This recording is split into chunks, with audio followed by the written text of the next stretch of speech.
the rapidity at which the shells were discharged, that some sort of automatic or semi-automatic weapon might have been used. Typically, when you have that much carnage in short order, you would suspect a semi-automatic or automatic weapon. And again, the state police and local authorities in their investigation will have those announcements in due course. Any indication what the motive might have been?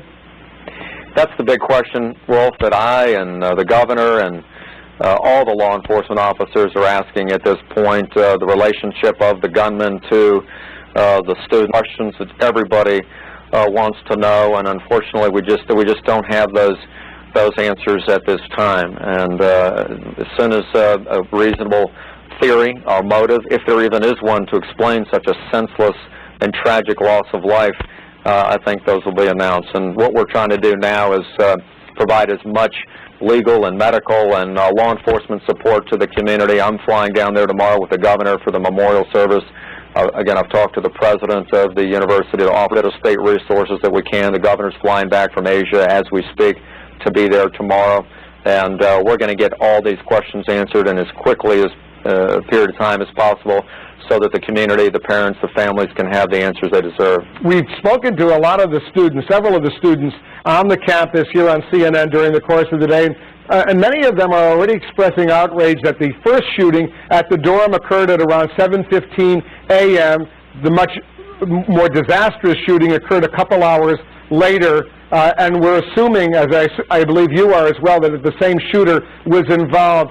Are you looking into this delay, this lag? What happened during those 2 hours? Well, we are. We have a very competent police force, campus police force at Virginia Tech, and with the City of Blacksburg police force.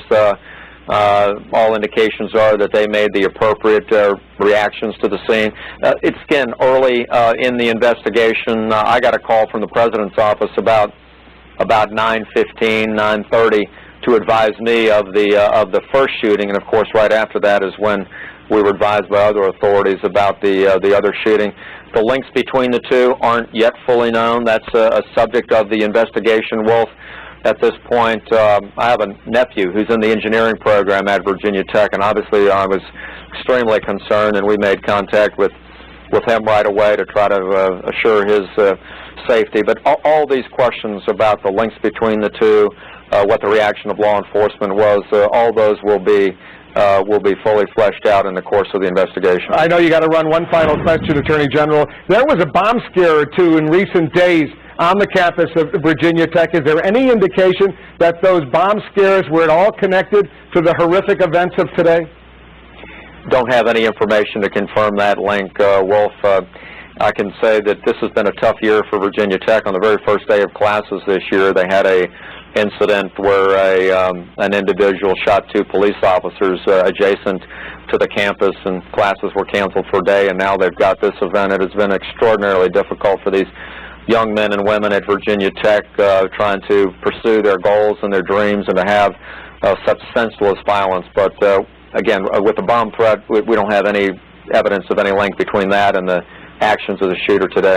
Attorney General Bob McDonnell, I know you're busy, but thanks for joining us, and we'll continue this conversation. Needless to say, our hearts and prayers go out to all of those individuals, the families involved, to everyone at the campus of Virginia Tech. Attorney General, thanks very much. Well, thank you. We've received great outpouring of support from across the nation. We'd ask the people of America to continue to pray. We're all praying with you. Thank you very much. Checking with Jack Cafferty. He's watching all of this as well. Jack, this is about as bad as it gets. Prior to today's shooting, several bomb threats were made on the campus over the last 2 weeks. Students told CNN that 2 of those threats were aimed specifically at the Science and Engineering School. No link to the shootings, however, has been determined at this time. But it's not the first incident on the campus this school year. The first day of classes last fall was canceled when the school shut down while law enforcement searched for an armed escaped convict suspected of killing a hospital guard and a sheriff's deputy.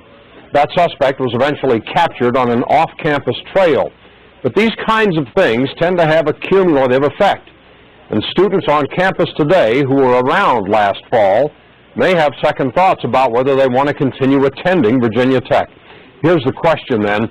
what impact will the Virginia Tech shootings have, do you think, on future enrollment at that school? It's one of the best engineering schools in the country. Email your thoughts to CaffertyFile@CNN.com or go to CNN.com/CaffertyFile. Both. Jack, when you heard about it, earlier today, what was the first thing that went through your mind? Two things. When these things happen in this country, they tend to happen at schools. If you look back at the history of these mass killings from, was it University of Texas back in Austin years ago to Columbine, they happen on school campuses. And the other thing that occurred to me is that we seem in this country to have a copyright on this kind of violence. I don't recall being able to spin back through my mind quickly and come up with a half a dozen mass shootings in other countries in the last 25, 30 years. They seem to happen in the United States, and they seem to happen on school property. And I don't understand why either of those things is the case, but that seems to be the history of these. Jack, we're going to get back to you soon. Let's check in with Abby Tatton. Abby, we're getting pictures coming in from the campus of Virginia Tech through CNN's iReport. What else are you seeing? Well, we're seeing so many pictures, dozens of them, Wolf, coming in through iReport, and through them we're seeing just what the Virginia Tech students were seeing as they looked out of their windows of their dorm rooms and their classrooms. We've been getting them in since late morning. Look at this one here. This is a video from Alex Miller, a freshman, age 18. He could hear the police shouting, "Get down," looked out of his window, saw a policeman on top of the man. This man, not a suspect. He was patted down and quickly released. As he was at the window, police were shouting for the students to stay away from the windows. Moving on to another one, police activity right outside the dorm room of Patrick Rugy. He said he heard a campus alert system, the sirens going. He looks out, and this is what he saw. He was worried. He said that he thought that the shooter was still around. This again, late morning at Miles Hall.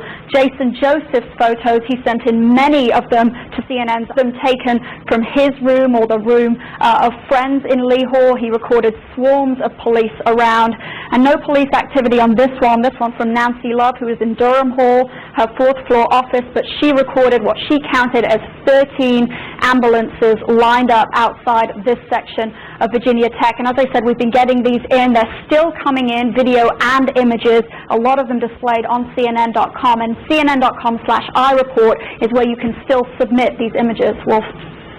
And the images are gruesome indeed, Abby. Thank you for that. We'll continue to check back with you. Remember, we're standing by for a news conference from the campus at Virginia Tech. We expect to get some new information, some new details on this, the worst mass shooting in American history. Dr. Sanjay Gupta is our chief medical correspondent. He's joining us on the phone now. Sanjay, we know there are a lot of dead people, including a lot of dead students right now, but there are a lot of injured as well from a gunshot. Talk a little bit about what's going on in the hospitals in the Virginia Tech area.